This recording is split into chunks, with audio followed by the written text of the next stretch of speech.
The opinions expressed on this radio station, its programs, and its website by the hosts, guests, and call-in listeners or chatters are solely the opinions of the original source who expressed them. They do not necessarily represent the opinions of Revolution Radio and freedomslips.com, its staff, or affiliates. You're listening to Revolution Radio, freedomslips.com, 100% listener-supported radio, and now we return you to your host.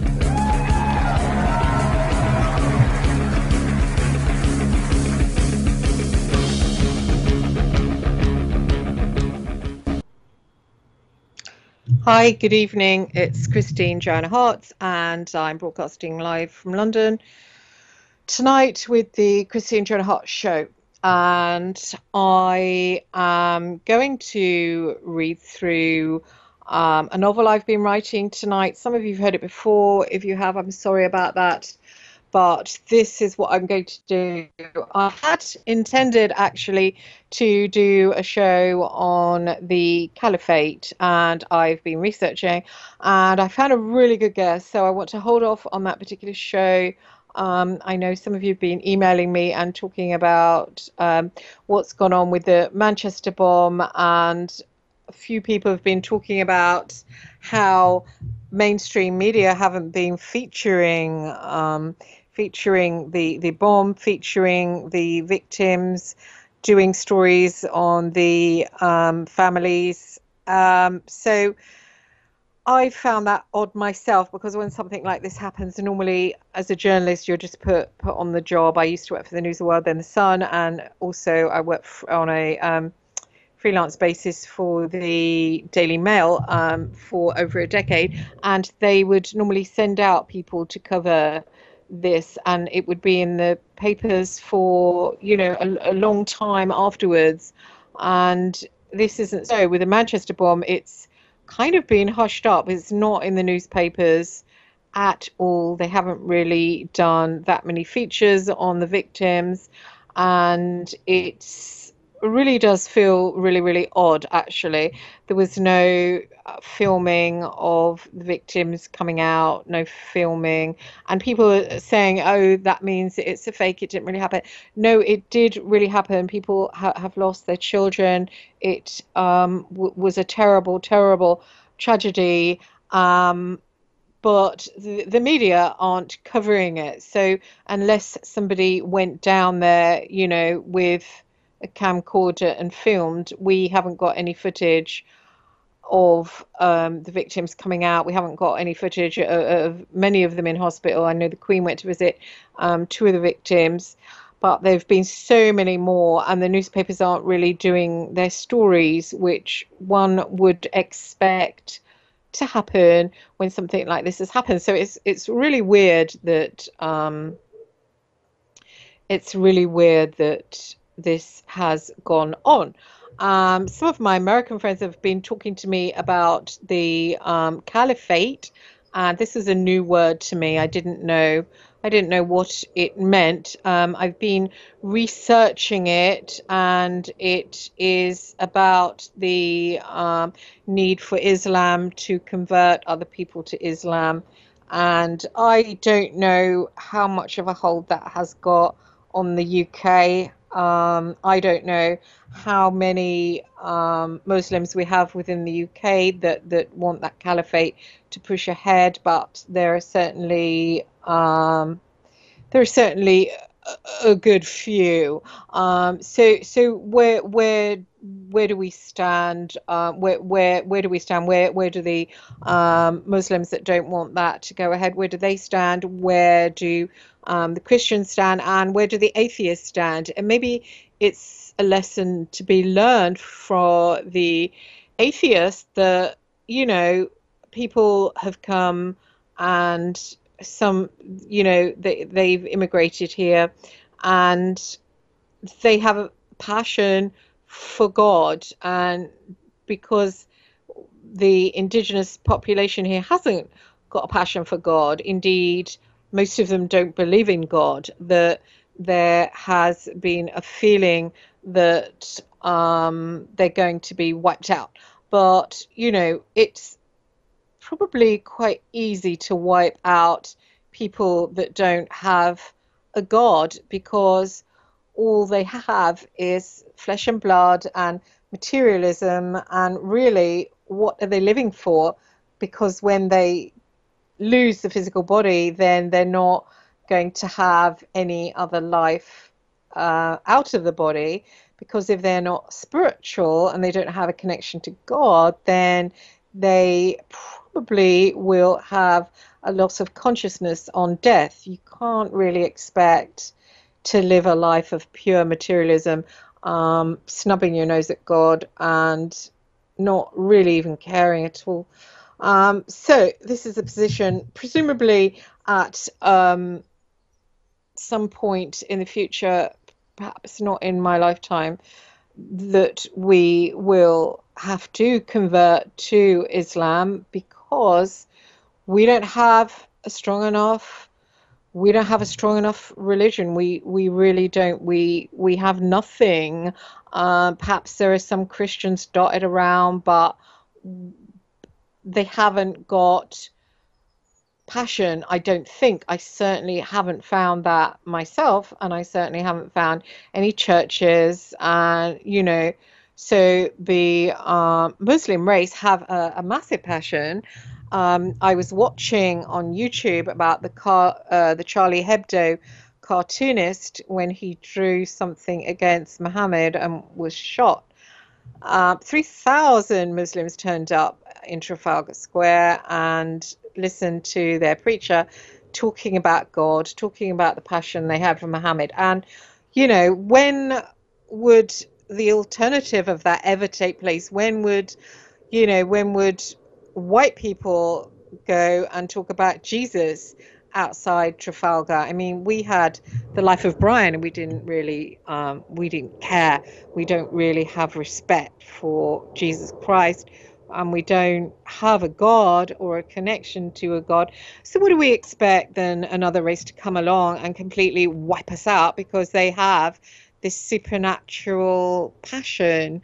And I saw it in action when I watched those people. There's 3,000 Muslims outside Trafalgar Square, and they just had a massive passion for their God. And we really don't. So here we are, as a race in England, with no power behind us. So we're a bit like a Christmas tree with no lights on, and it's not good enough, really. But that is the way that English people are. They prefer to be quite arrogant. They prefer to live life without a God. I've spent a lot of time, the last 10 years, in quite a well-to-do part of London, and my son went to school there, and I was really shocked when I got there that the people there were just concerned with dinner parties and who had the biggest house and biggest extension. And I felt sad, because I had my own house and I was living in a more working class area, and I thought, I don't want my son to be working class, because I had experience when I went for jobs that the girl who was a blue stocking, called Jane or Emily, would get a job before me. So I thought, I'm not going to have my son at that disadvantage. So I moved to a middle class area, and I was just shocked because it was really soulless. It didn't have anything at all, and it was weird, almost funny to experience. It was all, even the women there kind of got their children involved in, oh, well, play with your son because your father's rich, and you have that £3 million house over there, and that person hasn't got that, so that person will be pushed out. I saw children having to move to go to other schools because of that class snobbery, and it was just a really awful thing to see. And I thought, I'd always thought, I want to have money. And then seeing that, I just thought, I don't really want that, because it's quite empty. And then I joined a book club and saw women who had lived that life. And I saw them in their later years, their 60s and their 70s.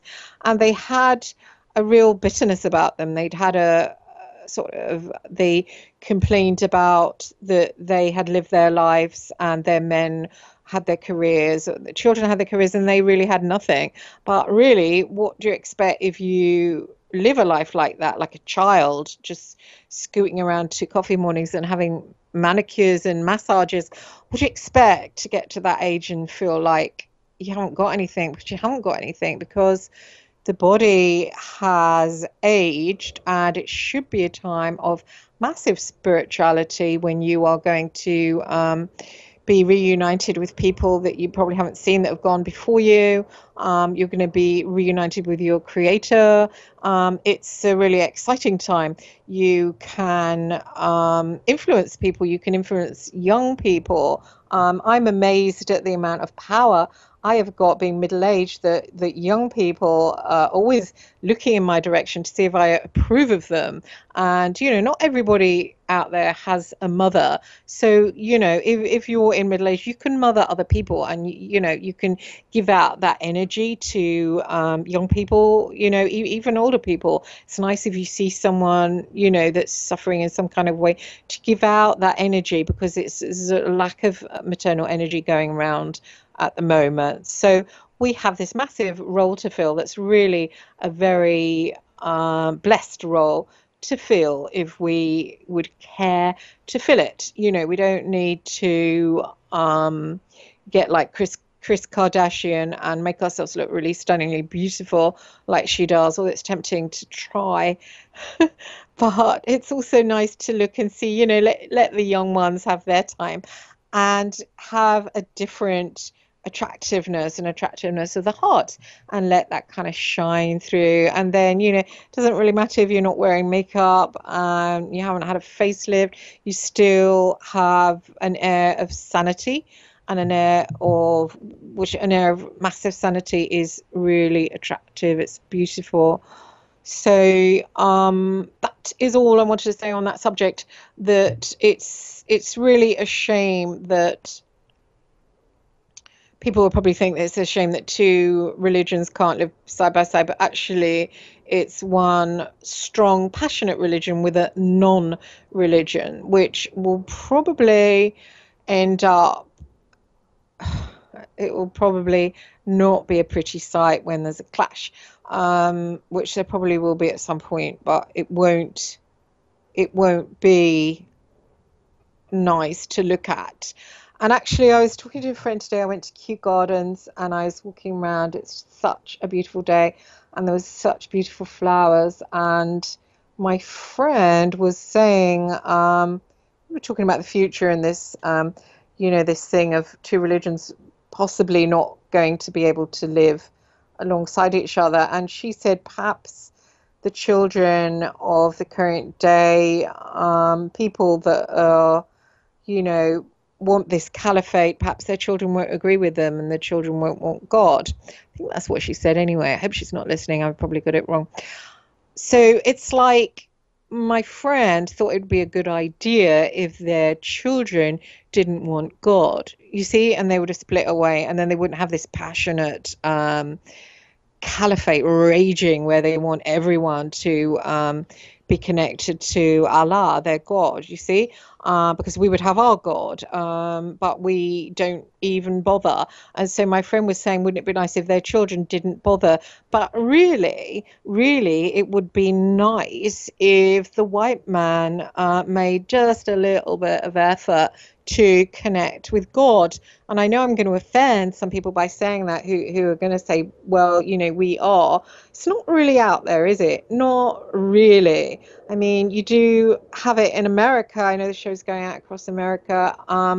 It is in America. I've often thought I'd like to move there to feel that. And you've got the Bible Belt, which has a Christian kind of passion, but we don't have that here, not at all.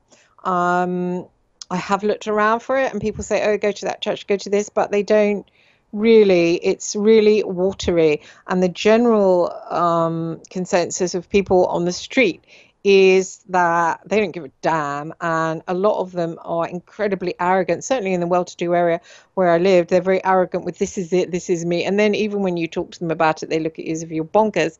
And then they come out with stuff like, I'm the God, I'm the only God around here, and stuff like that. And they think it's really funny, but it's not. It's really sad, because it might have been funny when they were in their 20s, sounded a bit sexy, a bit raw. But now, when there's, balding heads and sagging boobs, it's not really great. It sounds bad, because it's like, where are you going then? What have you got now? You haven't got your body. It's on its way out. So where are you going exactly? And, they kind of think, well, look at this big old house I own here. But actually, when you leave your body, you're going to leave the house too, and you're going to leave the bank account, and that's going to be left. So what is going on? And you look at these very devout Muslims, and they have their God. I mean, I don't think they seem to be bothered about material things, because they have such passion. And I just think it's a shame that the white man doesn't have that. It really is a shame that they are like that they haven't got this, that they haven't even got the ability to say that they were angry about what's going on, what went on, the Manchester bombing. There was absolutely nothing, really. There was no kind of marches or anything like that. There was nothing. So, wow. Kind of feeling not really very proud to be a Christian white woman at the moment, because it seems like we don't really have a connection to God, not at all. And the sad thing is, we don't really care. And there's all this crap, this new age crap about, gosh, what is about the ascension? What ascension? Come off it. The atmosphere is so three-dimensional. You could actually cut through the air with a knife, because it's so thick with absolutely nothing. There really isn't a rise in consciousness at all. In fact, I would say there's a decrease in it. It really is feeling pretty unspiritual here at the moment. It's feeling pretty grim, actually. I know I am grim.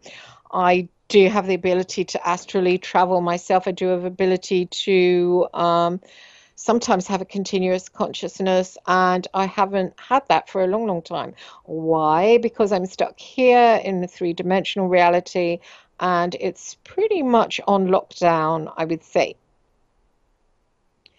And it's pretty much the darkest place in the whole universe right now. And pretty much the people here really don't care. They're completely brainwashed.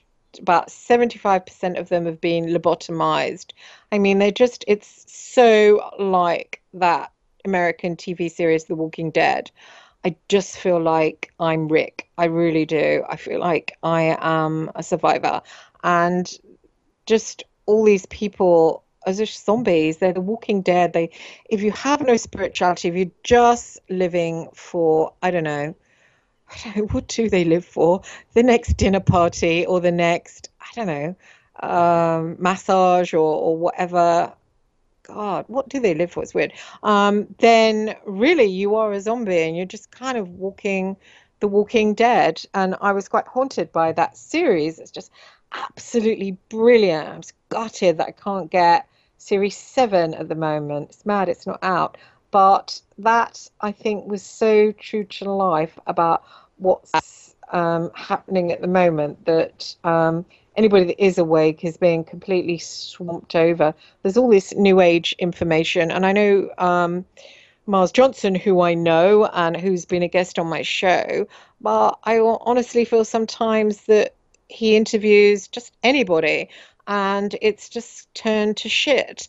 And I do feel honored that I've picked up a good few friends through him, through knowing him, and through doing the radio shows. I've been blessed that Hawk has given me a radio show. That's really kind. I was blessed. I met Douglas Dietrich, and he was a really unusual man, and he led me to have this radio show. And so there are people that are, awake and aware, but it's almost like it's dark and they're little pinpricks of light. And, it can feel really bad sometimes if you're awake because everyone else is asleep. And not only that, but we seem to be in an atmosphere where it is really, really dense. And I'm not enjoying it. I'm not enjoying it at all. I have moved. I moved out of the village where I was, and I've moved to another place, and it's far, far out in the country. There is a house next door. There is a house the other side. It is thick countryside. I'm opposite a wood, but in the actual house, it's really, really dry. I don't know what comes on with it. It's a combi boiler or an eco boiler, but at nights I get so dry, and so I wake up almost like I've been in a nightclub drinking vodka, and I just feel like hell. So I wish I hadn't moved here. And my neighbors are kind of, gosh, I think they hate me because they kept their sprinkler on all night a few days ago, and it was like giving me kind of tinnitus. It was really it was ringing. I don't know why it was ringing, but it was like a really high pitched bell on all night, and it was so hot, so I had to keep the windows open, and it just kept on all night, and I was just going crazy trying to sleep because I could just hear it everywhere. Even when it stopped, the ringing kept, because it was such a horrible sound. And my son came out in the garden, and we didn't know what it was, but he heard it, and he said, "Oh, it's really loud and horrible. It's their sprinkler." And I just put a note through their door and said, "Oh, I don't know what the noise was, but I didn't sleep last night." And since then, they just glare at me as if I'm like, I don't know, a baby murderer or something. I mean, I just saw him as I pulled up the car, and he just gave me such a horrible look. And I just thought, what? I didn't sleep all night. How about that? I don't know. If someone put a note through my door and said, "Oh, there was a really weird noise coming from your garden. I didn't sleep all night," I would be mortified. I would go, "Oh, what is it? Let's find out together."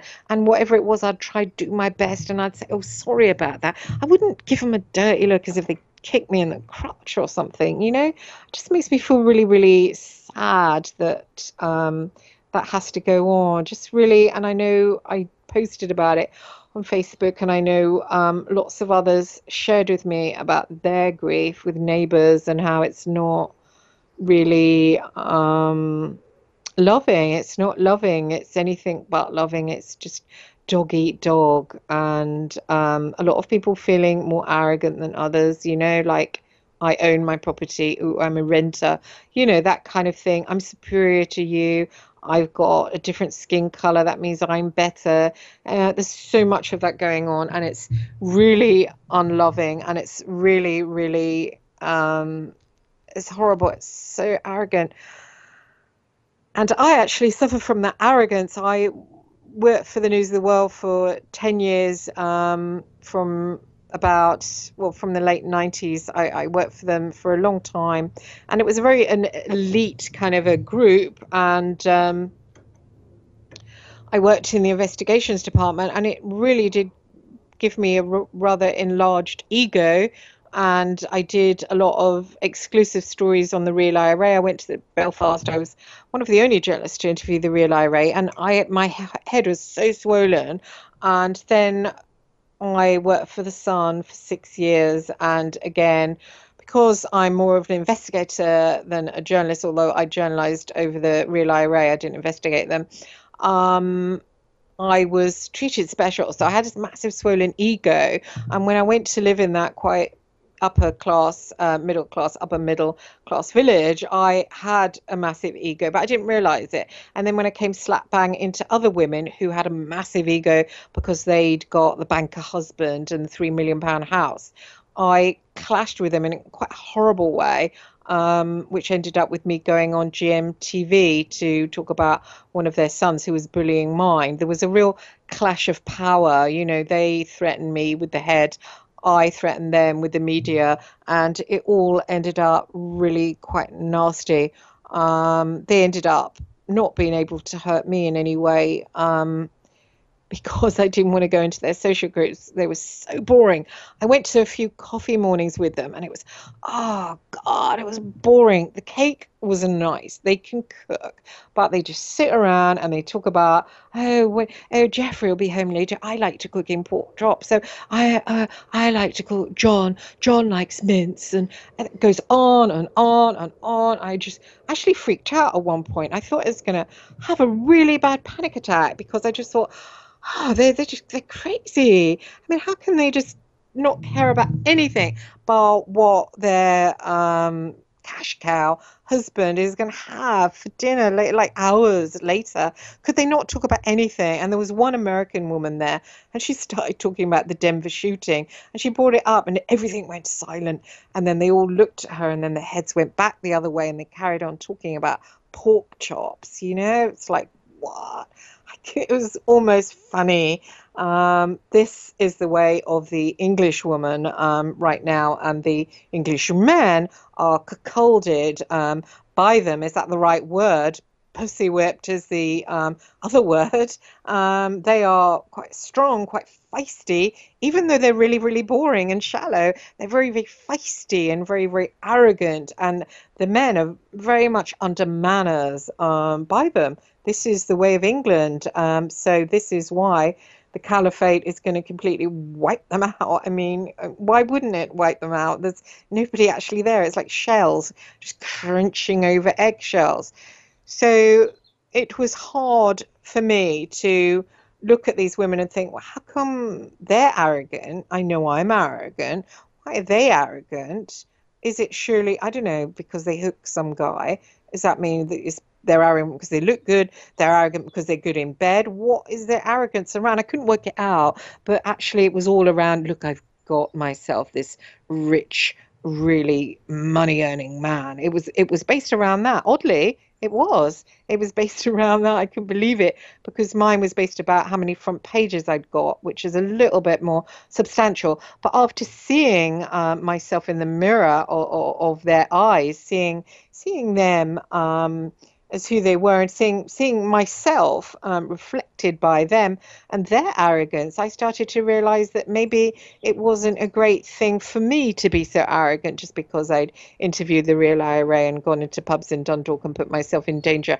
And it wasn't really up to me to be arrogant because I got front pages in the News of the World and Spreads and worked with Mazza Mahmood. I didn't need to be arrogant. And after a while, when I left The Sun, I didn't actually leave The Sun. It was Heather Mills that got me the sack from The Sun. Let's be honest about it. Thank you, Heather. She got me the sack. It was, I think I've told the story before, it was Nick Parker. Nick Parker's still at The Sun, aren't you, Nick? He's on a really high salary at The Sun. He was there, and a tip came in about Heather Mills, Paul McCartney's ex-wife. And seemingly, the tip said, "Ooh, Heather's doing all these really expensive dinners, and she's not giving the money to charity. She's keeping it. Check it out." Now, I was The Sun's investigator, their only investigator, and really, Nick Parker should have given the job to me to do if he had a brain. But no, he fancied himself as James Bond, so he did the story. So he sent all these fake emails to Heather Mills with the help of The Sun's IT department that obviously got it screwed up because they put somewhere on it was the address News International, sadly. So Nick had sent all these emails to her and said that he was a doctor, a Scottish doctor or something like that, and a woman. And then he arrived at my house with a mobile and said, "Oh, sort it out for me. It's a bit messy. You be Dr. Sheila Hancock or whatever." And I really wasn't up to speed on the whole thing. I thought the whole thing was ridiculous because you didn't need to pretend you were a Scottish doctor and ask her to come and speak in Scotland. You didn't need to do that. How absurd. All you need to do was to ring up and say, you're going to hire on behalf of somebody, and does the money go to charity? Could you please make it charity of your choice, and could you send it there yourself and have the whole thing witnessed. It's really, really simple, but no, Nick Parker had to do it this weird way, and so he badgered poor Heather Mills with all these emails, and then he threw me this mobile phone. I didn't know what the hell to do. I was busy cooking my dinner. Next thing, Heather Mills rang me, and she said, I know you're News International. But of course, I was a News International. I was a News International girl through and through, because I spent so many years on the News of the World, and then the Sun. I did feel like a News International girl. So I said, well, yes, I am. And she said, the emails come from News International. Are you going to apologize? So I was told by Rebecca that I should have hung up on her at this point, and I thought that was really rather rude. So I kept her on the line, and I spoke to her for a whole half an hour, talking about the Beatles, talking about how she was like Yoko Ono, how she was angry at the press, how the press had shit on her. And I think by the end of it, I'd calmed her down a little bit. That's what I tried to do, because I felt Nick had been unforgivably rude to her. You could have found out so simply, so easily, without all that. And it harassed her and stressed her, and there was no need for it. So I felt she deserved my time. So I gave her my time. Anyway, then she put it on, she was recording me, and she put it then on her website, and she called it I Scam the Scammers at the Sun. And so Rebecca heard it, and she decided that I should be sacked, even though I'd been with News International at that point over 16 years. So that was it. That was curtains to me. So anyway, back to my point. When I came in contact with these rich wives, Stepford wives, I suppose you call them, I had as big an ego as they did. They had a massive ego. Oh, I've hooked the cash cow husband, the banker or whatever. Oh, look, we bought a house years ago. Now it's worth 3 mil, baby. And they were all doing the dinner party thing, and I felt superior to them. And when I lost my job at the Sun, which is actually the best thing that could have ever happened to me for my soul's sake, financially it was awful, but I lost the job. Heather Mills got me the sack. So there I was without the job. So ego was literally shaking. And then slowly my money went down. I had no money. And there I was, absolutely on the floor, terrified and feeling really, really bad. Applying for jobs at Tesco in a supermarket, even though I'd had all those many years as a journalist, and even appeared on TV to give my opinion on different things. So it was odd. And then those women got to find out, and I was a single mother, even though I was in love with the man I had my child with. He met somebody else. We were due to get married. He met somebody else, fell in love, and didn't want to know me. So I was single. According to these women, single means something really, really bad, even though if we're going to talk about who's had the most sex, I'm sure they have had so much more than me. But there we are. So they were basically sneering at me. I was single. I was living in rented, and I should be working in Tesco. And it was really, really hard for me that they got to crow over me in such a way. And it was at the point where they had learned that by ignoring me, it wasn't really going to hurt me, because God, they're so boring. They were as boring. It was rather like a poodle ignoring you. Does it really matter? They decided the way to get me was through my son. So they were busy leaving him out of parties. He wasn't ignored at school because he's an intensely charismatic boy. So he still got the attention. But they had these very rich parties, and they made sure that they left him out. Didn't you, Debbie? Yeah. So they left him out of the parties, and it made me feel really bad. So I thought, here I am, they're demonizing me. I'm applying for a job in Tesco. I'm now become a single mother in it. And I thought, should I start talking maybe like and sort of maybe slurring a bit and everything? So can't I get a job there? Know what I mean? And I really felt as if my personality was disintegrating.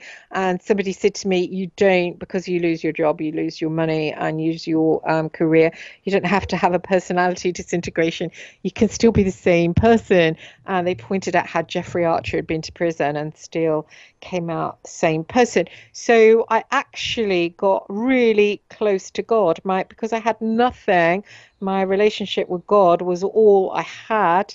I started off talking to God by making a God box, which was basically a shoebox, and I cut a hole in it, and I would write to God every day, and it would start with quite a cross, angry letter, dear God, you've left me like this. I would have bought a house years ago. Had you not told me that this would happen?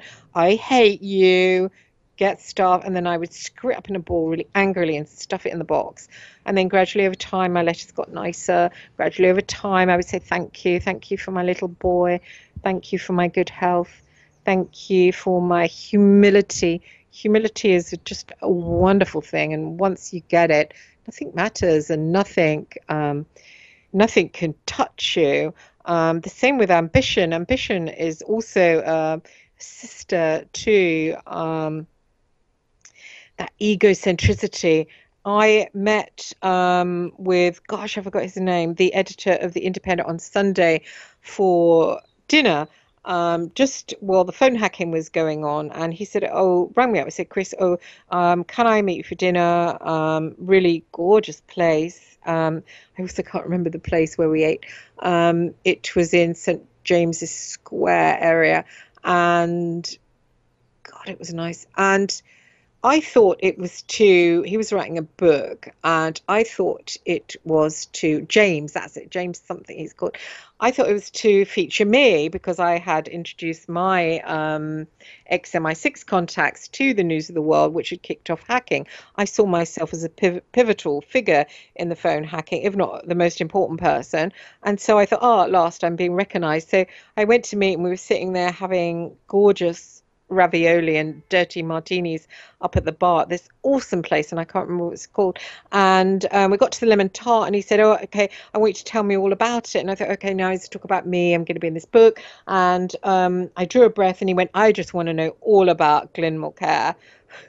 And he just wasn't the slightest bit interested in me. And not only that, he found Glenn Mulcair, who I don't find very interesting. He found him utterly fascinating, and he wasn't shy in telling me how this man, he's done this phone hacking thing. And I said, no, really, actually, John Boyle is, he's the real powerhouse. He's, multimillionaire, living in a gated estate out in Sussex. What about him? No, Glenn Mulcair, he's the one who did it.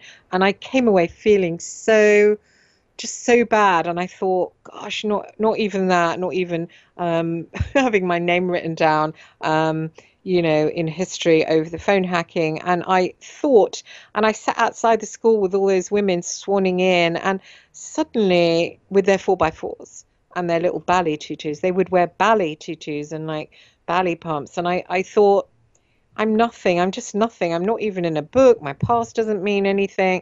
And look at them. And I've got a rented place. Can't even afford it. I can't get a job. Not even Tesco's will have me. And I sat there, and all of a sudden I had this really beautiful feeling. And it was just a letting go. And it was letting go of ambition. And as it slipped away from me, and I felt this really delicious feeling, I just thought, it doesn't matter. It doesn't matter. Nothing matters, really. And when you start to get God in your life and you get that feeling of God, then nothing really matters, because compared to God, we're just like animals. And so does it matter that the animal wants their animal name known in a book? I mean, God, it's just, you see it for what it is. And then when you can let go of this, you let go of a lot of stress and tension, I mean, I didn't need to be insulted by James. Gosh, why can't I remember his name? I didn't need to be insulted by him. I did feel insulted by him, but it was quite funny in a way. Does it really matter? And, why couldn't I just really enjoy it for the day it was? It was a day with a kind of intelligent man. He was certainly educated and good looking, and we were drinking dirty martinis in a really, really flashy, gorgeous bar, and the food was just awesome. And he gave me his lemon tart. Why couldn't I just enjoy it for what it was, rather than take it as a massive blow to my ego? So when you get God, you have a shaving away of your ego, this horrible, sticky egg-like thing that you have to carry around with you and get upset when this person says this and this person says the other, and you're not looking great and your car's shitty and you're living in a bad place and that woman over there is in that place. And when you realize that this earthly thing can just be moved away, you don't have to die to make yourself feel as good as that woman over there with the massive villa and the Roland Mouret clothes and the jewelry. You can just be equal by just picking off that horrible, horrible egg-shaped, sticky, vile thing that was probably falsely implanted in our minds or souls or wherever it's kept. It's horrible. And when you kind of get rid of it, you really live in a really, really free way. And I experienced this weird thing. Yes, I'm a single mother. You can look down on me if you want. Yes, I'm going to work in Tesco. If you want to look down on me, go ahead. Yes, I haven't got a husband. Look down on me. I live there and it's a shithole. Okay, but I am me and I love God. What about you?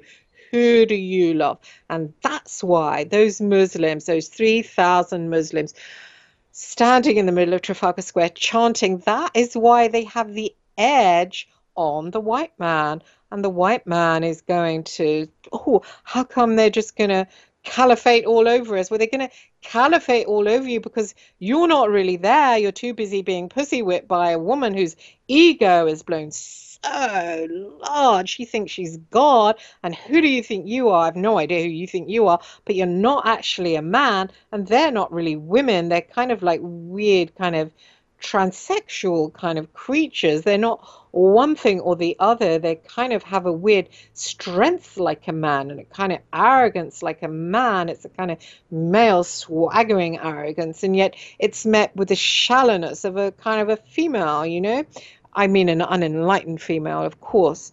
So that is where we are at the moment. So if we can all work on our egos, if I can work on an ego that I had, which was massive. It was a news international ego, and it got squashed down to single mother in it. How much is fish fingers off this week in Tesco? And I'm gonna have chips and peas for my supper. And British Got Talents on telly. If I can get to that and walk past one of those women and think, just as good as you, then so can you, listener.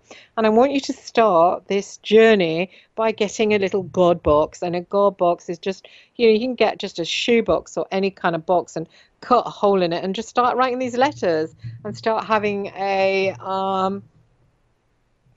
communication with God. Start talking to God, because it's really hard just to do it off the bat. If you've been ignoring God for years, it's going to be funny if you just start saying things.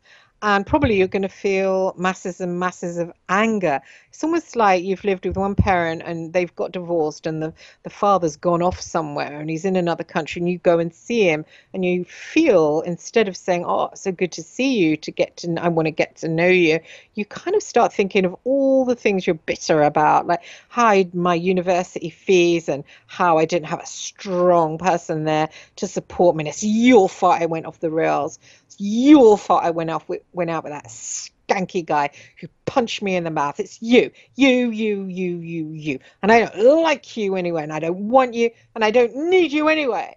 So we are going to go to God with that kind of bitterness. I know I did. I had lots of bitterness. I had a lot to say to God, and none of it was good.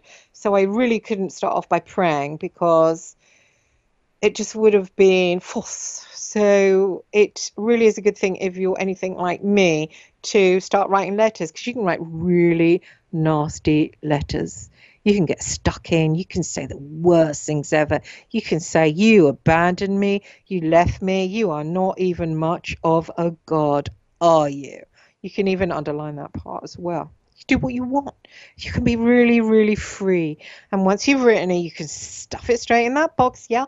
And you can put that box and you seal it up with sellotape, and there it is there. And you can just fill it. And then you will realize one day as you walk past it that there's God. And you've been quite the bitch, quite the nasty piece of work. You've been beating the shit out of him. You've been spitting on him. You've been saying really mean things. And hey, your life isn't that bad. The sun's shining. You've got your health. You're looking not bad, really, when you look in the mirror. Things are good. You've driven along in the car. The breeze is blowing. But you've been hammering away at that poor sod in that box. You've just been calling him all the names under the sun. You've been saying, I am really sick of what you've done. You've let me down. You've let me down. My life's shit. And you realize you've been a really ungrateful swine. You've been disgusting. So then you sit down and you try and make amends. And you write a really, really nice letter. You sit there, you say, dear God, thank you. I love you. I've missed you. It's been so, so long. Thank you for bearing with me when I've been ignoring you for all the years of my life. Thank you for when I've had these really amazing things happen to me and I never said not one word to you. And thank you for putting up with me on my loads and loads and piles of scotched in bits of screwed up paper where I've expressed my absolute hatred for you. Thank you for being there. Thank you for being my father. And then I got to that stage with my God box. Hopefully you will get to the stage with that, with yours, hopefully. So it's a really, really good idea. I don't actually have one at the moment. I don't have the need for it. I now go out. I will go out to the garden. I will look at the sun. I'll maybe hold my hands up and I will feel the heat on my hand. And then I will have a connection to something tangible that's connected to something bigger than me, and I will feel that as God, and then I will feel that, and then I will say, Father, I can feel you, and then from there I will go on. It's actually better if you're standing somewhere on a fairly hot day when there's not much breeze and you put your hands out ready and you feel a cool breeze touching your hands, and then it's just awesome, because then you can just kind of feel, and if you say Father rather than any like creator and any, I mean, you know, we could have been created by anybody, we don't know. Use the word Father. I always think that's the best one. Say Father, and then you can just kind of feel your whole body kind of connecting up, and it's a really, really gorgeous feeling. Try to do that every day. Mostly I forget, so it ends up once a week, but I'm working on doing it every day because it's massively, massively beneficial. And then we get to a point, which was rather like in David Lindsay's book, Voyage to Arcturus. At the end of the book, there's this, all through it, there's a very fascinating character called Nightspore. Nightspore is filled with a deep spiritual hunger. He's so spiritually hungry, he gnaws on his knuckles. And as soon as I read about him, I was like, oh, Nightspore. And actually then he's missing throughout the book. And then he comes in at the end, and Maskell is dying. And Crag, who is pain on earth, is beating on his heart really, really hard.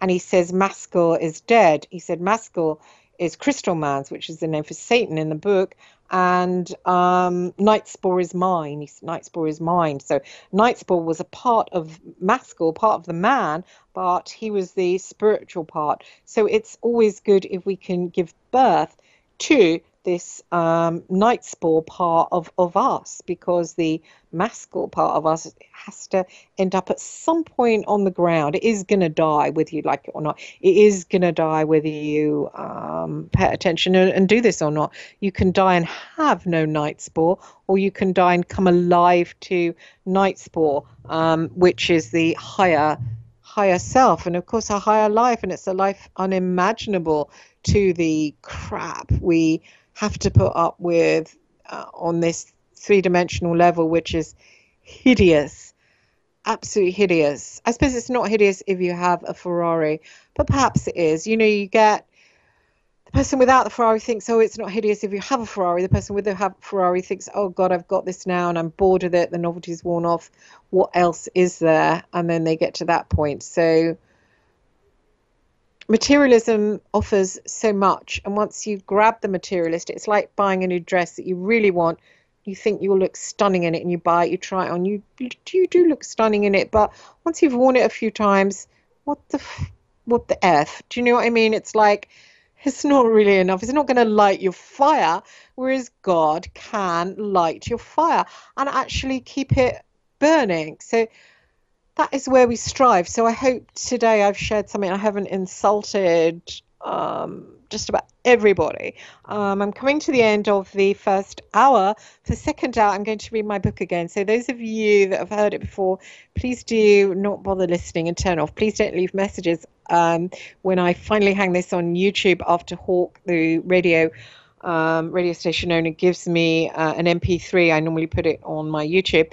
Don't put comments underneath to say, you're reading that bloody book again. I'm going to read my book again. If you've heard it, now is the time to go for a cup of tea and make your God box. Don't be listening to me. I'm just going to read the same old book, okay? There's a few alterations, but if you've heard it before, you really don't want to hear it again. I'll say goodbye to you. Hopefully some adverts coming because I need to drink some water. It's really, really hot here. We've got a heat wave in the UK at the moment. I'm so dry. Gosh, the dirty look from my neighbour dried me even more.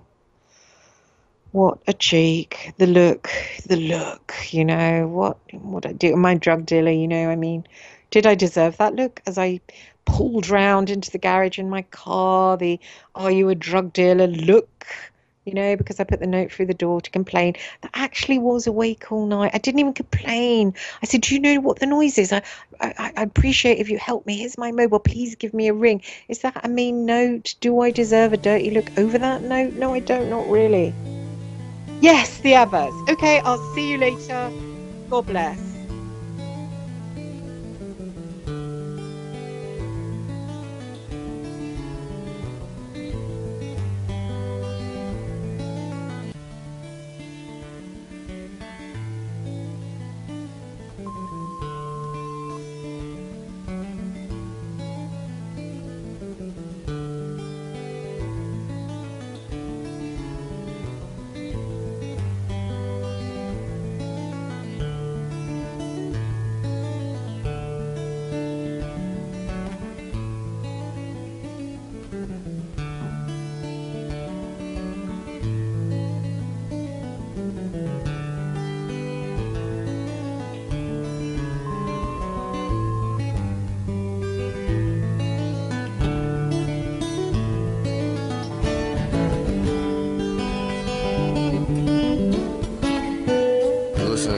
Radio at freedomslips.com, and we'll be right back after this message.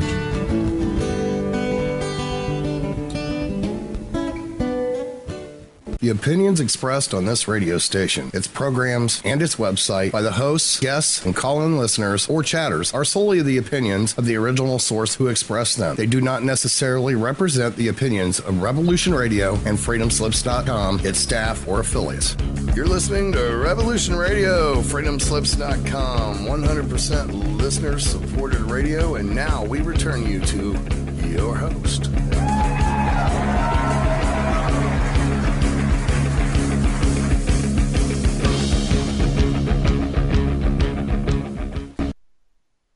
Hello, good evening. It's Christine Joanna Hart, and the second part of the really echoey Christina Joanna Hart show. I'm echoing. I don't know why.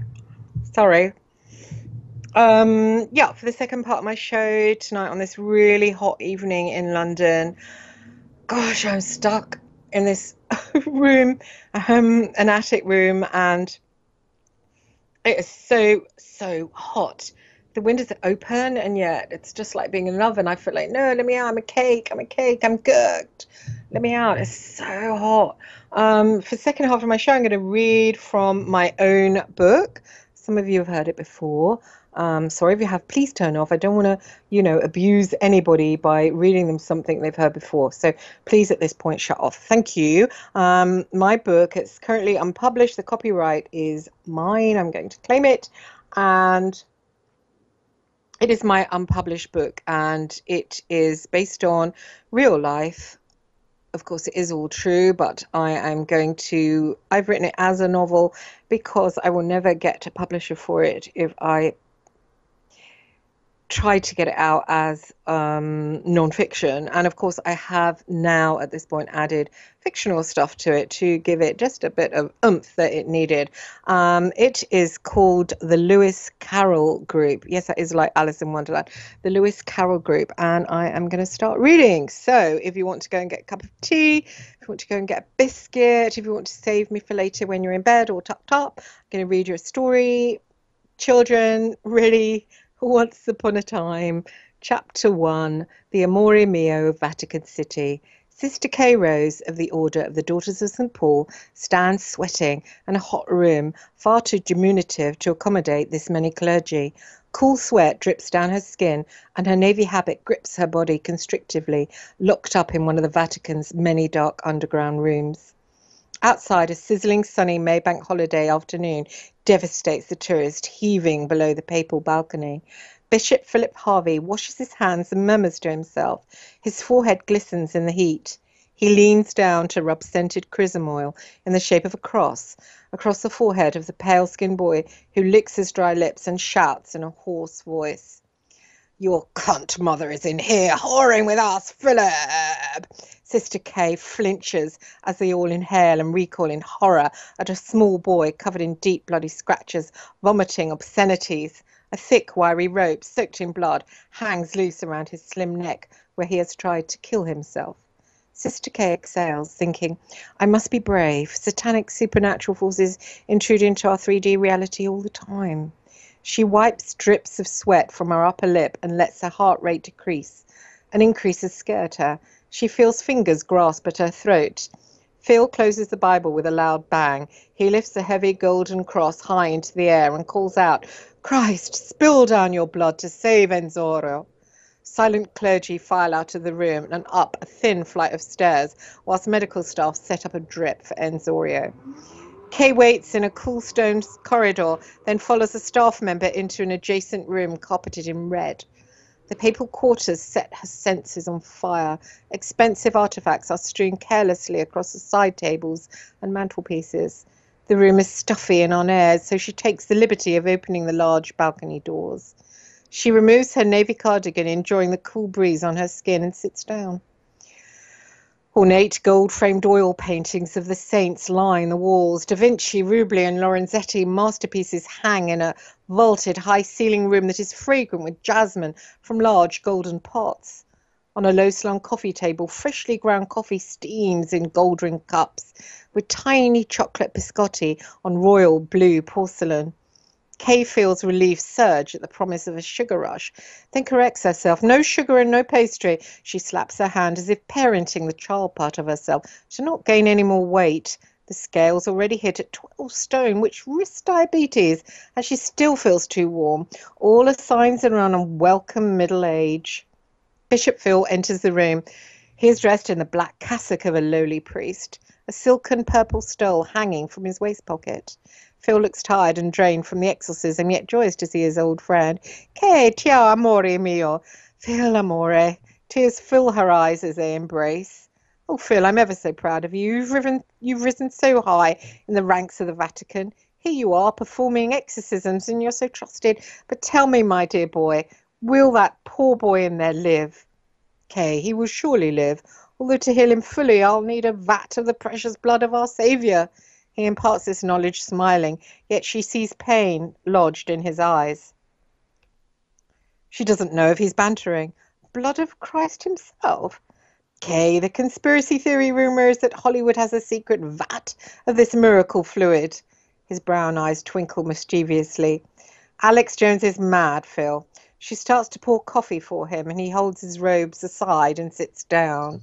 I am reliably informed that Hollywood movie stars drink the blood of Christ to prolong their youth, Kay. I, alas, have no access to this miracle fluid from my own wrinkles. He grins at her as he sips. Phil, seeing you reminds me of our youth and happier times. Likewise, Kay.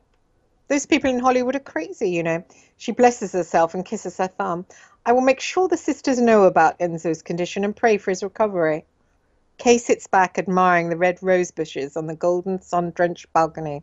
Flocks of grey pigeons flutter noisily over the Vatican Square. The familiar hum of an Italian city floats up to the luxurious drawing room. She notes that his haggard face shows a man tired of life. She offers him a biscotti, thinking he needs real food. I'll hurry. Phil, I'll be brief. I'm here for a favour. She blushes, fearing impertinence. They are friends, but she must not abuse their relationship. May I please ask a gift of the Bishop's office overseeing children? Anything, Kay. You guard over the Vatican's interests in England. You're my right hand in all matters of significance in our books-making charity, and I believe you're invaluable. He inclines his head as a mark of respect. She looks down and smiles humbly. Since their first meeting in Jerusalem, he the priest and she the secretary, he has taken care of her. Now they live in separate countries, but their respect for each other binds them. She sighs and plunges ahead. My brother and his wife are childless. I'm wondering, well, we have orphanages in the UK packed with unwanted children. So, Phil, can you spare some children they can foster or adopt? He breathes a sigh of relief. He can fulfill her wishes in good conscience. He picks up his cup and takes a sip of Americano sweetened with stevia, puts it down and looks at her hard. In August, I'll be returning to Passages. We've children there that your brother's family will be able to adopt. Oh, thank God, she exhales. But Passages? There's an ugly rumour doing the rounds about Passages. Will they be children like Enzo, children possessed? Nonsense, Kay. He shakes his head and drinks a large gulp of coffee, then places his cup down and looks at her seriously. They're chosen children at Passages, yes, but they will not try to commit suicide like Enzo. We have sorted out that problem. Problem? Phil, you've little energy after saving Enzo's life. Here, eat something. She passes him a heavy plate laden with chocolate treats. He picks one and raises it to her as if it were champagne. With chosen ones, I mean children of the project. Sometimes things go wrong, Kay. The chosen children are part of the military, you know. She smiles at him, hating that their relationship is on the brink of becoming fake. Tell me all of this, Phil. I don't like listening to gossip. They disgust me. I enjoy the truth, even impalatable truth. Well, the truth is that the children belong to us, Kay. We donate them to the intelligence services, who in turn pass their care over to a man called Colonel Jack Marshall. Jack comes to and fro Langley, Virginia. A colonel indeed, but why is he at Passages? Cornwall must seem so dull to him after the high life in the American military. Phil nods as he bites into a biscotti and offers Kay the plate, which she refuses with a wave of her hand. Colonel Jack Marshall takes care of the children at Passages. He pauses to chew. The Jesuits work well with him. Kay, this man is a mastermind at what they call the Monarch Project. I see. She reaches for a biscuit, curses her weight, but needs a kick. I, of course, will join Colonel Marsh later this year. I could perhaps meet you in Devon in the winter. I'll choose 2 beautiful children for your family to take in. Kay smiles with relief, feeling blessed. The Colonel won't mind their absence. Kay, it's better that these special children are seen to come from a normal family background. They're often employed in espionage when they reach adulthood, or so I'm informed. An orphanage beginning means that any enemy would smell a rat. You know, Nikita and Batman. He smiles at her, pleased he knows so much about the world of comic books and James Bond. Her head tilts curiously. And my brother and his wife could adopt one of these children? Part-time life in a normal family environment? He smiles at her and surprises himself with his rising, vivacious mood, knowing he sleeps badly and he can hardly keep awake. He observes his sudden lift in mood. She hears his next thought as something he's not aware of. You know, Project Alice has cost the Americans billions. I do not like either the sound of Project Alice or this colonel. He's messing around with Catholic children in the UK. I suppose this has all been arranged through the Vatican, yes? Okay, the services, well, you know, I had dealings with them in Egypt. The contacts I forged have served both our governments. What happened to Enzo, Phil? Why did he try to hang himself? I saw that he sliced into his own body, cutting and slashing. The rope is cut into his neck so badly. I heard he was part of these projects. She waves her hand in the direction of the corridor. Phil stands up and puts wood on the dead fire. You know, Kay, I light a fire every evening, even if it's swelteringly hot. The flames comfort me. She smiles stiffly, wanted to know more, yet hating what she was hearing. This is all top secret, I know, Phil.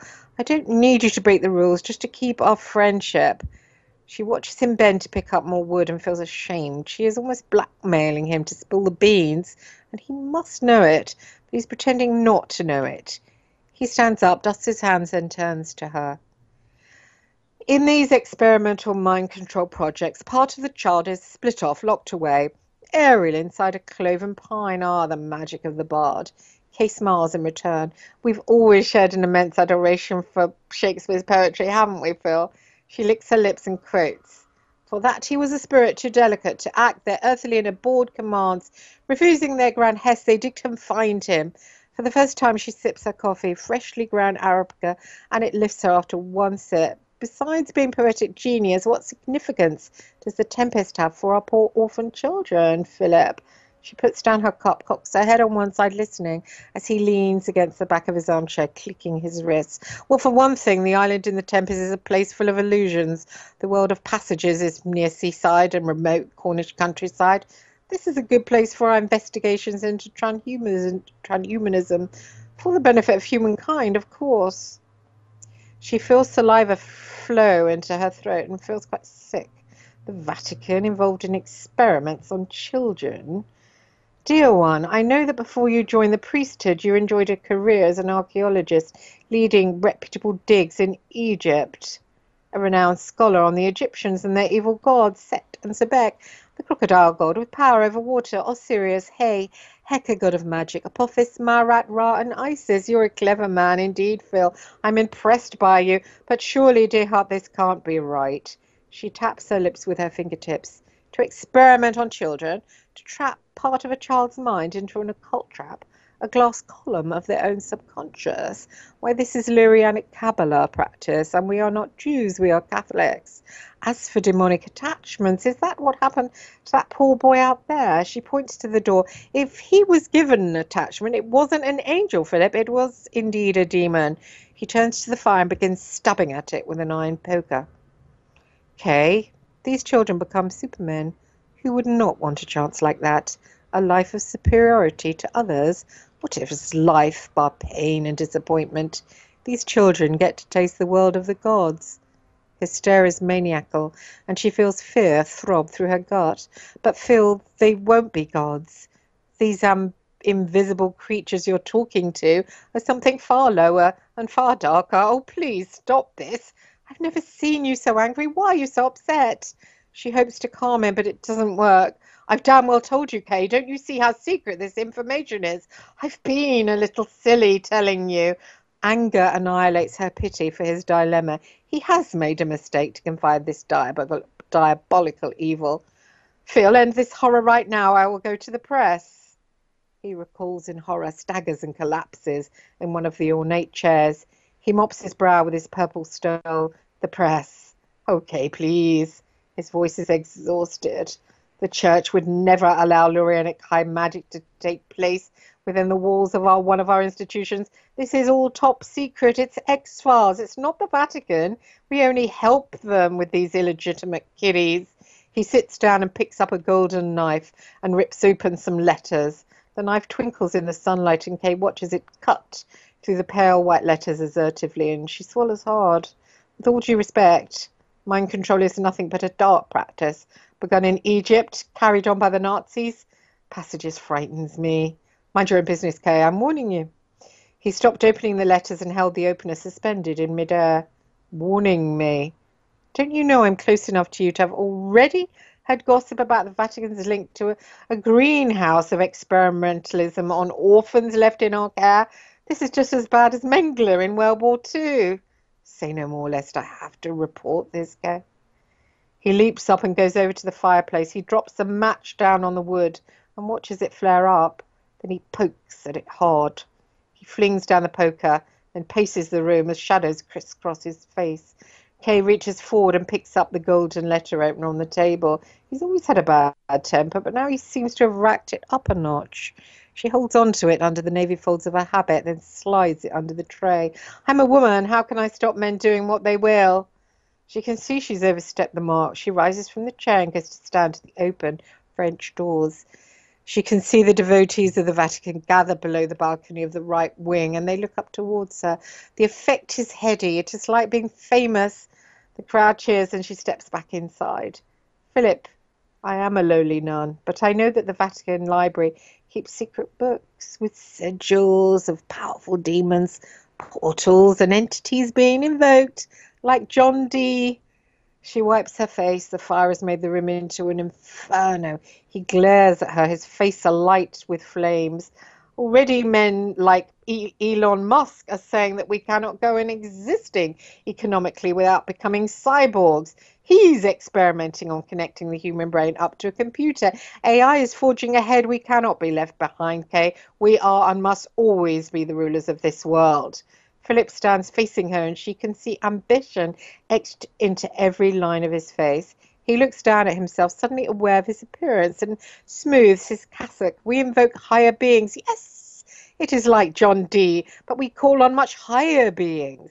Because of the net over the earth, access was never allowed, but not now. Rules have changed. But why are you doing this?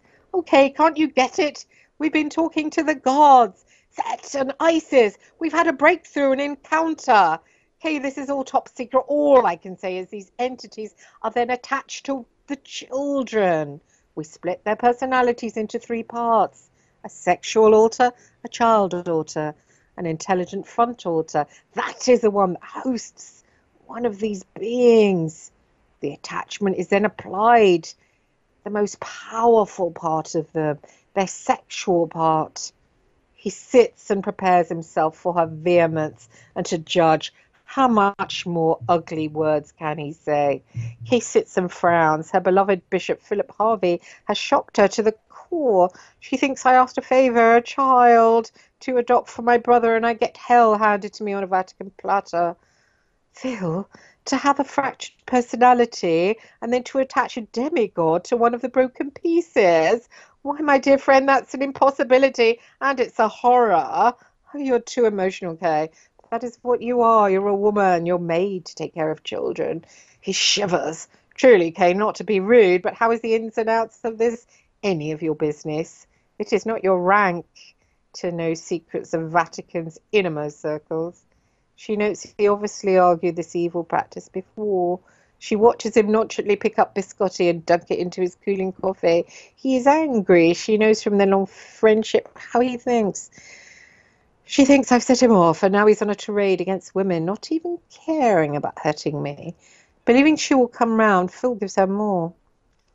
We wall off their sexuality. Their sexual drive becomes a weapon. A weapon. Kay leans back and lets the blood drain from her face. He talks too loudly. He has always talked too loudly, and this is the first time it's bothered her, but now it does. Oh, come on, Kay. It's more often used as a weapon between the sexes. Don't tell me this habit. He waves at her uniform has denied you this knowledge, mi amore. Silence hangs between them, and their eyes meet.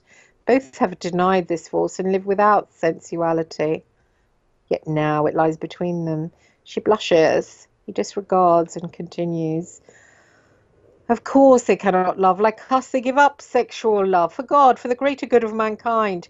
Sister Kay stands up horrified. We choose the clergy. We do not give up our lives for the greater good of mankind. Oh, but we do, Kay. We're not chosen out of an orphanage. She looks at him sympathetically. Are you that bitter about your life without sex? Kay, you go too far. Stop now, my friend. He gestures her to sit down, and she does. He slakes his thirst on coffee and wishes he could smoke. He gave up smoking during Lent and never resumed the habit. He thinks to himself, she doesn't know the half of it. I watch pornography and feel as if I never should have joined the clergy. Yes, I am a bishop, but I am lonely. I have no comforts, and look at her, she is so fat. She longs for sex instead of donuts and sugar. He grins to himself as his sharp wit. He thinks, oh God, his cunning look is about manipulating me. She responds cautiously, Phil, what about the children? Don't they ever get to have a life? My dear Kay, they develop psychic powers. They're given demigod attachments to enhance their senses. What more can you ask of life but to become a Superman? Is that what happened to Enzo? She points to the door. If he was given an attachment, I tell you, Phil, he hosts a demon. It is not a mere demon, it is something far more. These kids become comic book superheroes, super beings who have psychic powers. Kay, do not fret for them. Fret for yourself on your only puny, unremarkable life. She shoots up out of a comfy chair, thinking, I want to leave him. I don't know him, but I must help these poor children he's using for his wicked schemes. You talk like Hitler. In fact, look up Project Paperclip. They're the Nazis who came from the war and stayed to work for the CIA, helped, of course, by us in Vatican rat runs. And this abomination is the fruit of that project, is it not? Now you're talking like Alex Jones, Kay. You really must watch him. Sit down, please. I apologize for my rudeness. But the Americans have money to fund this. The Colonel is watched by the Vatican. We have our spies. We're using them. Can't you see it? Kay feels her stomach roll. They will never be able to reclaim their lives. They will never love. Oh, this is evil. She sits down and suddenly for the first time she realizes her sadness at joining the clergy as a young woman, robbed herself of life's finest symphony. Phil does not seem to have the same regret, yet she wonders if this loss has not made him insane. She stares blankly at him, then reaches for a chocolate biscotti and wolfs it down in one. They stay locked up in a prison of ice, lonely for a lifetime. Like us then, Philip, like us. He looks away and mumbles. We do not miss love, Kay. Okay, he's a clone, she thinks.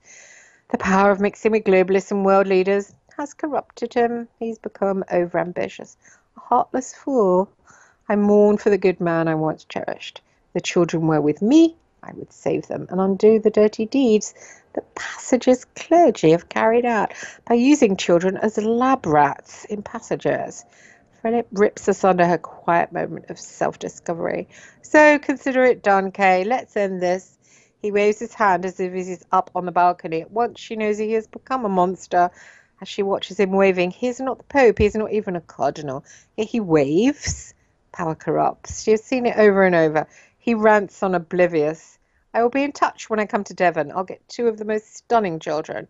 Thank you, she mumbles weakly, holding back a sneeze as he rises and walks to the door and opens them. She blows her nose and looks up at him and can barely meet his eyes.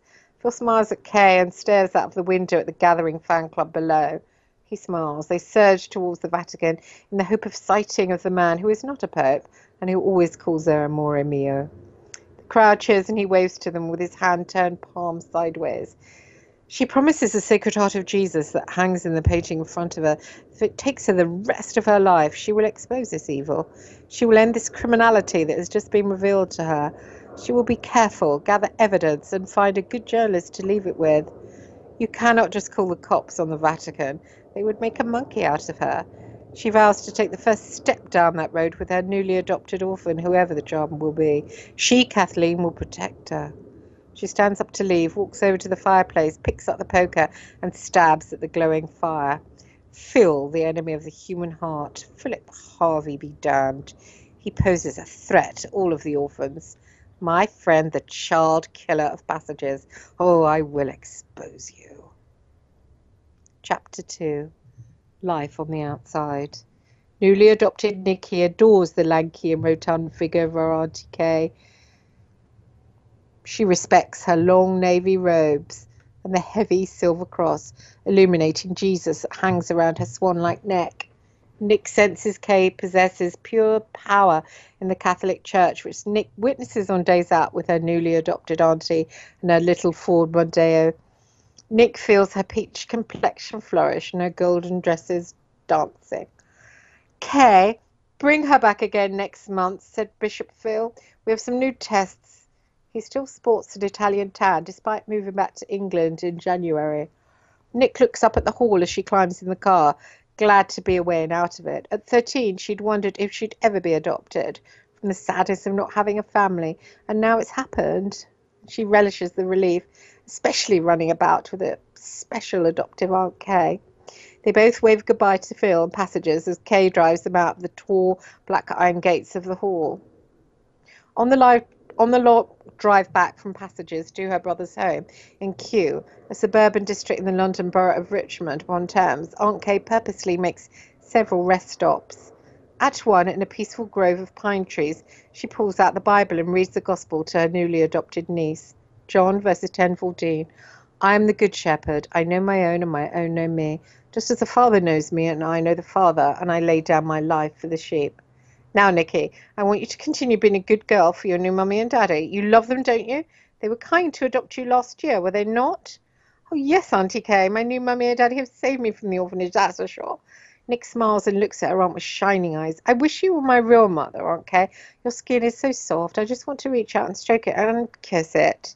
Kay smiles proudly. You know, to tell the truth, I wear a little touch of Max Factor foundation to hide my redness, and I use a rose body spray. It's all we're allowed in the convent, Nick. Nick inhales. Well, you smell like a summer field on a very hot day, Auntie. During the long drive, Sister Kay Rose of the Orders of the Daughters of St. Paul delights in watching her adopted niece, Nikki, as she deliciously dribbles al dente pasta, creamy Italian ice cream, and crumbling chocolate biscotti, rolling through the splendid English countryside. Life can be so good. Now, Nick, your daddy plans on flying you out to Dublin next weekend. You'll be staying in the house I grew up in and meeting my mother, Teresa. You'll see my sister Frances, so I'm giving this St. Christopher's to protect you. You'll love Ireland. It's the country I grew up in. Without taking her eyes off the road, Kay hands Nick a small silver box. Inside the silver St. Christopher medal rested on satin lining. A ballet dancer stands atop the box and creates a delightful little tune when the box opens. Oh, Auntie, this is all so beautiful. Well, wear it in Ireland. Before that, you'll have something beautiful to carry it in. St. Christopher will keep you safe. You know he is the patron saint of travellers.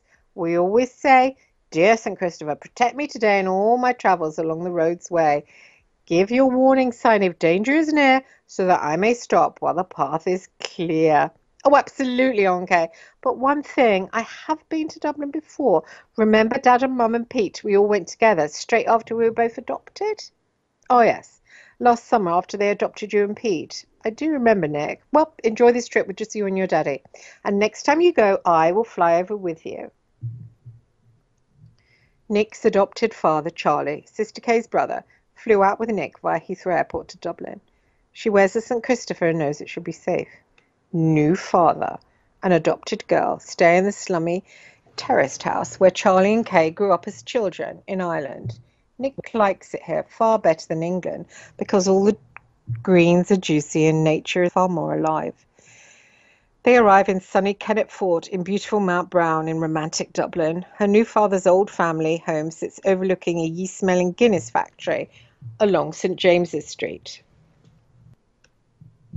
The tiny house stands on a council estate on scrap land that's hilly and muddy. Nick finds Mount Brown's slummy neighbourhood and its rawness appealing, even exciting. A Syrian refugee family live next door. The Khan's washing line hangs with grey sheets and dirty, ragged kids of all ages spill out of their terrace. The dirty-faced kids eat hard, dry rusks and piss in the front garden that is overrun with stinging nettles that remind her a lot of Passengers. Mrs. Khan, fat and happy and originally from Libya, leans down over the wall with a fag hanging out the side of her pink lips. Ah, hiya, Nick. When did you arrive? No one told me you and your daddy were flying out this weekend. Will your mother bring your brother Peter when she comes over next? How the devil is she, my love? Oh, good Mrs. Khan. Nick knew her adopted mother hated Mrs. Khan, thought her dirt on her shoe, and her adopted brother Peter, who is back home in England, fears her rough sons. She's sad to not come over, so I'm sure she will next time, Mrs. Khan. And is it just your daddy with you now, my love? Oh, yes, Mrs. Khan. Nick also knew that her adopted father would enjoy her curves, so she blushes as she stands watching the woman pin her sheets to a long rope running from one tree branch to the other. She notes something mesmerizing in the woman's rich browny green eyes. Nick's heart involuntarily swells with need and her throat chokes up with anger for Mrs. Khan's affectionate ambience. Just the opposite of her cold, pale necklace, fashionable, Chanel-clad mother back in her new home in England, who ignores her yet venerates her brother Pete, another Passages orphan, but Pete hates her. Her new Irish grandmother, old and blind, sits by an unlit fire in front of gleaming orange coals. Granny Teresa can't see because she's as blind as a bat since childhood. In baking hot August weather, she sits wrapped in a red woolly shawl. Her grey head tilts, listening to the Angelus, mumbling nonsensical prayers about Jesus saving her soul and waiting for Kay to come and pray over her. Nick sees Granny Teresa as a lump of a granny, never speaking or smiling, slurping large cups of sugarless milky tea, stuffing cream horns and enjoying the slick of the sugar, igniting her taste buds to try and feel alive. Her dinner's a frozen pastry wrapped around smoked salmon that stinks, or lukewarm boil in a bag parsley cod with dark green garden peas shelled by Frances. Nick longs to make her a curry and something with spices in it to make her smile, but the tiny box kitchen is all for Frances.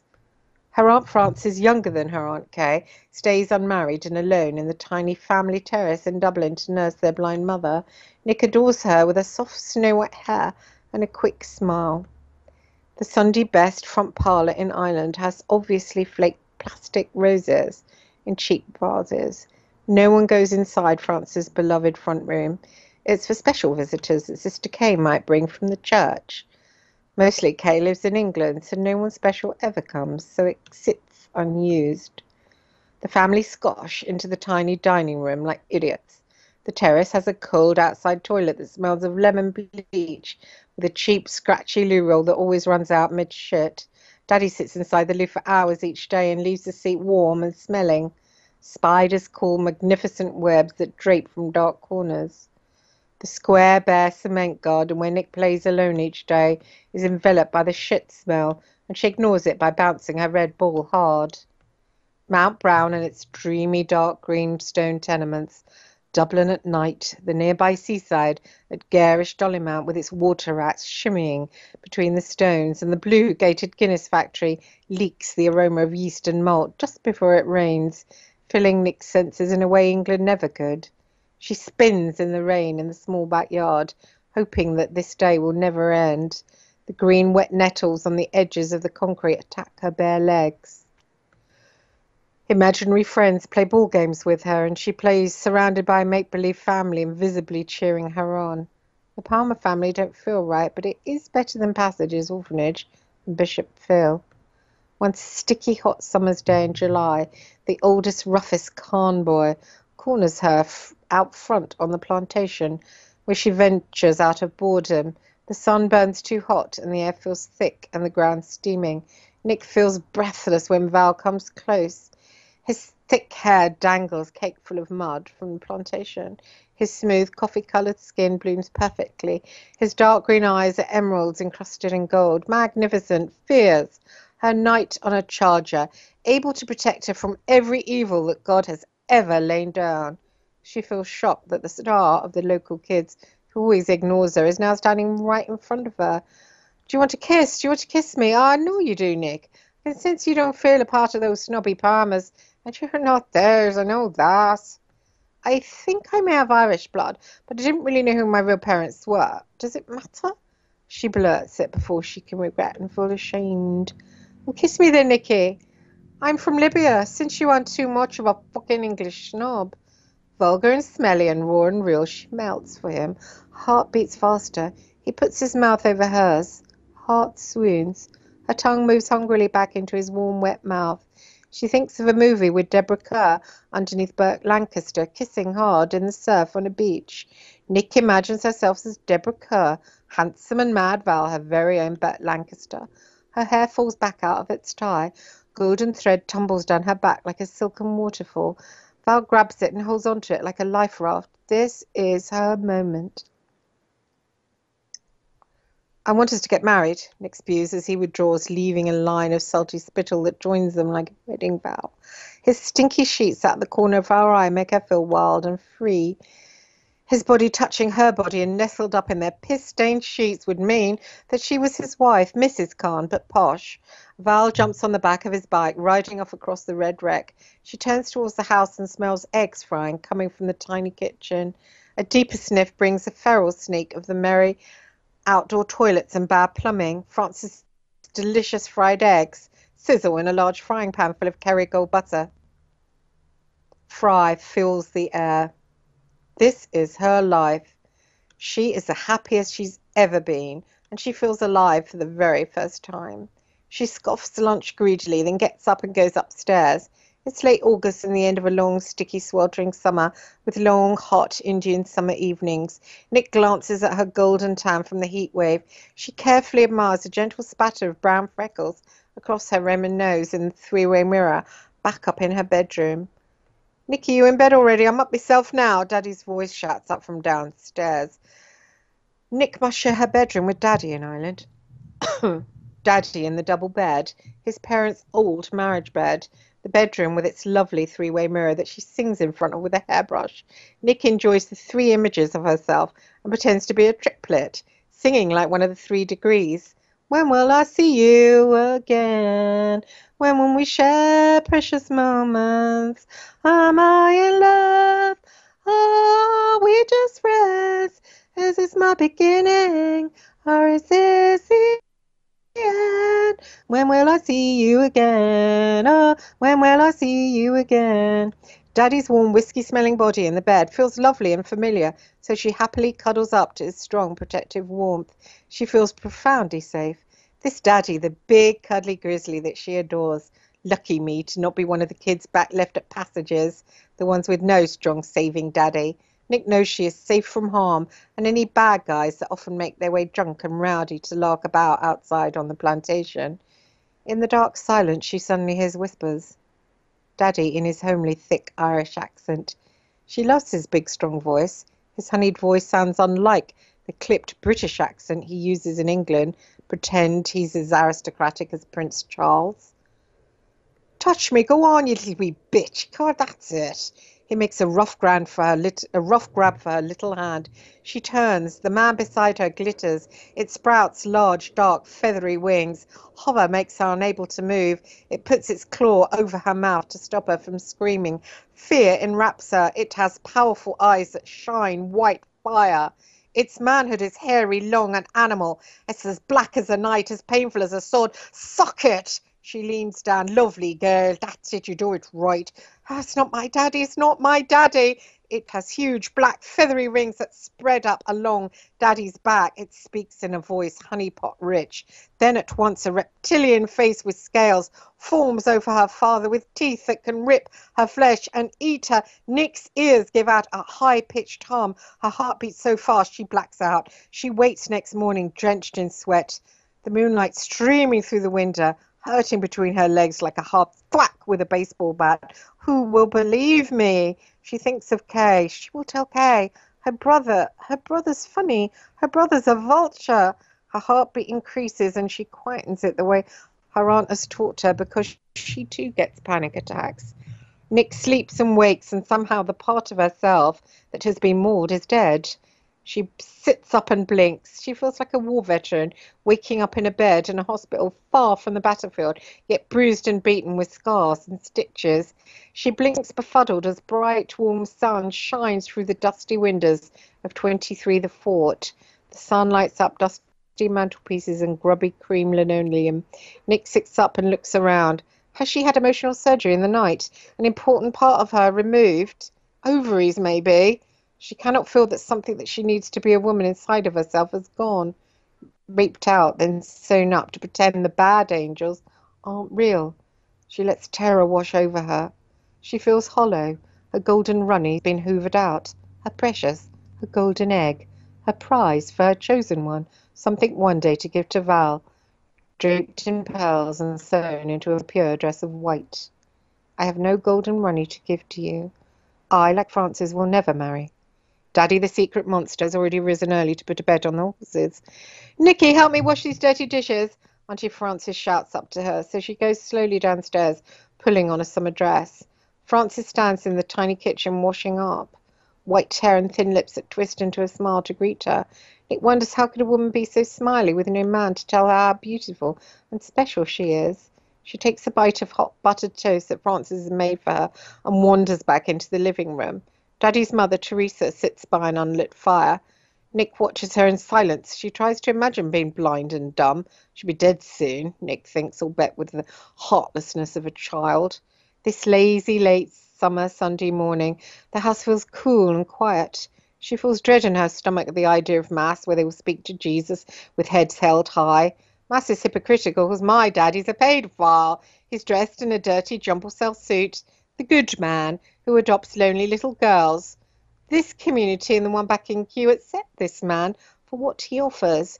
Communities are rancid. I'm not part of one. I fucking hate them. They're all liars. I wish I was a foreigner. I wish I was Val.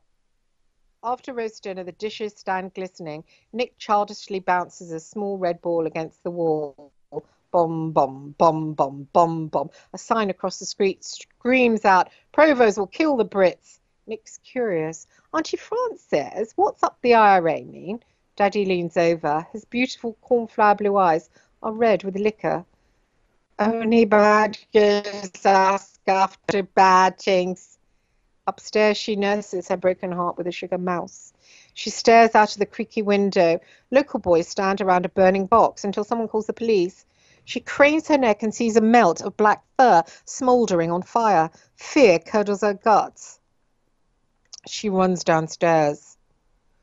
Nick, I'm disgusted to see that you're attracted to troublemaking foreigners. It's 'cause you're evil too. Frances purses her lips as she looks Nick up and down. Evil? Val Khan burned 5 kittens in a box. Just now, don't tell me you didn't hear the fuss outside, the police and everything. But Val isn't out there. What would you know Val's out there? Nick gasps and runs back up the wooden uncarpeted stairs to her room. She sobs, crying. Outside, Val Khan has just emerged from the darkness of next door. Nick climbs up to the window and looks out. Some kids spin a fat girl with ginger hair around on a rusty merry-go-round. The girl laughs aloud. Val smiles at her. Nick wishes that she was dead. At 6 o'clock in the evening, they trail out the front door, dressed in Sunday best mass at St. Joseph's. The church is a large Gothic monstrosity that stinks of yeast because of its proximity to the Guinness factory in the high street. Val's brothers line their front garden like rednecks in an American B-movie. One of them calls out, "Oh, look, will you boys, the English snobs. They're all off to Mass to grovel to God to save you from ISIS." Val leans up against a lamppost. He looks like Clint Eastwood in The Good, the Bad, the Ugly. She sees his quick grin on his handsome face, and her stomach gives a kick of need. She burns with shame. The English snob pulls at her posh Navy School beret Daddy makes her wear and scurries to St. Joseph's with her fake family. Mass ends after an hour, and outside church in the crowd, they get sorted to go and see Uncle Jerry, who lives in the large Victorian mental hospital called St. Brendan's, where he's lived since a child. Dad pushes his blind mother in a wheelchair. The large wheelchair cannot fit on the pavement, so Dad pushes his mother along the busy main road. Cars honk mercifully at the slowness. Nick wonders if her adopted father can be as crazy as his brother Jerry. She wonders if Jerry can shapeshift into a dark angel too. Frances must like dark angels. She can feel it. They're a family tied tight with blood, so tight that 2 cousins have married from their same family and then adopted her from passages. They're different to me, so different. It's like I was put with them so they could peck me to death. But why would the church do this? I can't bear it. I'm so lonely. When they get back home at 9 p.m., they watch TV and eat toast.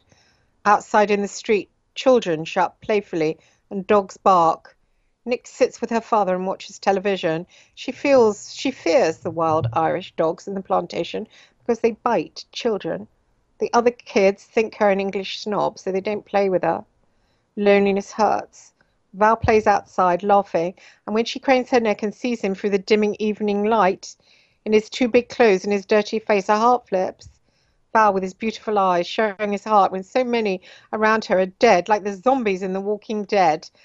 Val Khan rides his bike wildly. He flies off the small plantation hills in the late afternoon sun. He lands bravely with a crash on the pavement, giving him a streak of blood on his t-shirt from a cut arm. Nick is breathless.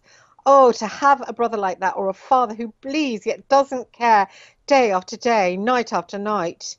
In the afternoon of another miserable day, Nick gawks out of the window admiringly at Val and sits with her paedophile father. Nick sits watching the black and white afternoon matinee. She knows not to make a noise, as it would upset Daddy. He watches TV raptly, sat in a wing-back armchair, pulled far too close to the set. Nick observes his clean white vest, his platinum blonde stubble. She sits watching him. He has a freshly lit cigarette in his right hand and taps it into a nearby ashtray. He laughs eccentrically like a nutty child. Daddy, she sees, has not been able to grow up. Yet he feels contented here in his childhood home with his blind mother.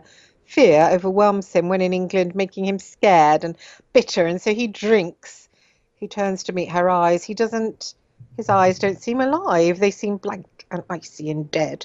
Her heart begins to squeeze and her mouth dries to bone. Memories of this part of Daddy come in flashbacks. Something dark with long, dark feathers. A large, scaly claw with long nails. She looks sideways at her mad father. She knows that in his mind she represents something that makes him feel bad.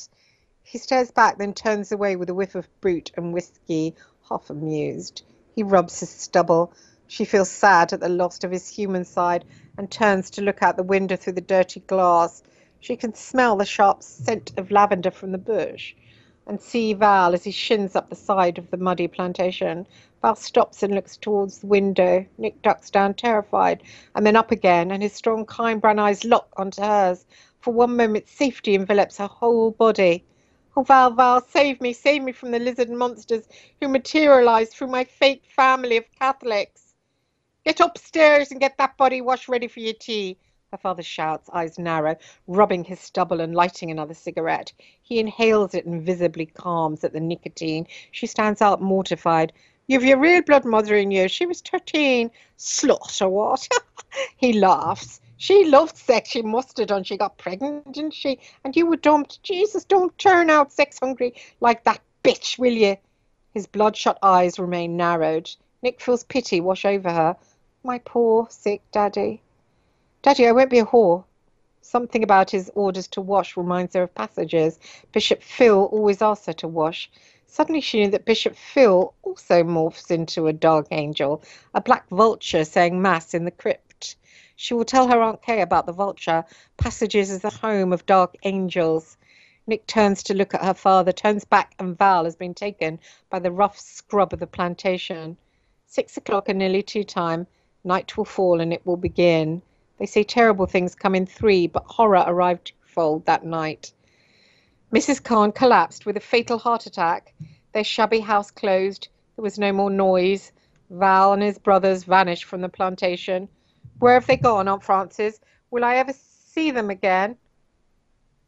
Val, you mean? Oh, he was a bad boy. My guess is he's gone to Boston. It's the best place for him. She blushes and tries to hide the pain. Zizi's Khan is a single mother. Her litter been taken off to an uncle to go and live in Manchester, of all places. Sure, that house will have a new council tenant within the week. She felt black fear grip her heart. She stood up before the mirror and sung the song by the 3 degrees. When will I see you again? When will we share precious moments? Are we in love? Oh, just friends? Is this my beginning? Or is this the end? When will I see you again? She sung it with her whole heart, and then she cried her heart out on the double bed. She knew her father was going to rape her on later. At 5:45 the following Saturday, news comes in again. A telegram boy knocks loudly. Her father jumps and scowls at her as if she is the harbinger of evil. Sister Kay Marsh, beloved of the Pope of Rome himself, has run her 4 Monday into a ditch. It happened near Passages Orphanage. Kathleen Rose Marsh died instantly. Her effects have been stored with her amore mio, Bishop Philip Harvey. Nick's heart stops beating. Vala's gone. Auntie Kay's gone. Oh, my lovely Aunt Kay. She leaves her body. When did she learn to make herself not real? She hears a scream, but it sounds too far away to be her. She slips through the looking glass like Alice. An order the colonel has barked at her on exercises in the rain, where the children stand for hours and hours and hours in the daisy gardens, in passages in the chilly rain, trembling, while cattle prods are shoved at them. Daddy carries her to bed. He climbs in beside her. Oh, there's my lovely girl. She doesn't care. Daddy's the Cheshire Cat, and I'm Alice. He licks my skin and it doesn't matter because he's so much bigger than me and I'm just small. I'm small and safe through the looking glass where the dark reptilian Jabberwocky bats can't reach me. I'm only safe when I'm Alice. Chapter 3. Oh, we're going to run out of time. We're going to run out of time. Or am I just tired and being a little cheat and want you to buy the book on Amazon? The book is called The Lewis Carroll Group and will be for sale on Amazon at some point. Obviously, I don't just want to hang it there. I want to get a proper publisher and a proper agent for my 200,000 words that I have written. So that was just the intro. I hope you enjoyed it. If you did enjoy it, just message me below and I will try and do a show where I read more. And you know, I don't mind sharing it. I don't mind doing an audiobook, even though I hope it won't cobble its chances of being published. So we are coming to the end. I've got 8 minutes to say goodbye. So firstly, I'm going to tell you where to reach me. Sorry, my attention was dragged by ducks. 6 ducks just flew past my window. Awesome. So where to reach me? Facebook. I'm on Facebook under Chris J Hart. I am on YouTube. Please subscribe below. A lot of you are listening to the shows, but not clicking subscribe. So I have 5,000 Facebook friends, and yet my subscribers is still just 1,600. So can you please hit subscribe? That helps to give me feedback. And my YouTube is below. Christine Joanna Hart at Revolution Radio. I'd like to thank Hawk at Revolution Radio for giving us this radio station with hard work for himself. He is self-sustaining and sells, oh gosh, either that's the same flock of ducks or it's a new flock. Awesome. He supports us all with the radio station. I am self-supporting. I do this I do this show on a voluntary basis. If you want to give me a donation for equipment like a camera to go out on the street or anything, or if you want to sponsor me to do any kind of investigations, my website is www.maraintelligence that's my website, www.maraintelligence.com. Thank you, my brain. That is my investigations website, so check it out if you need investigations doing either media related or any kind of private work. And I am soon going to have a website, www.chrisjohart.com. It's not up and running yet, but I've got a brilliant man doing my website for me, so that should be going pretty soon. Sorry, I was saying if you want to donate in any way, my PayPal account is warnernews@sky.com. That's WARN for nobody, ERN for nobody, EWS for sugar @sky.com. And thank you very much for listening to the show. Thank you for being with me during this 2 hours. I hope I didn't upset anybody in the first part of the show by expressing myself, and I hope you all have a brilliant week. I look forward to being with you next Thursday. Please try and join me live on Revolution Radio Freedom Slips. Thank you. Love you all. God bless.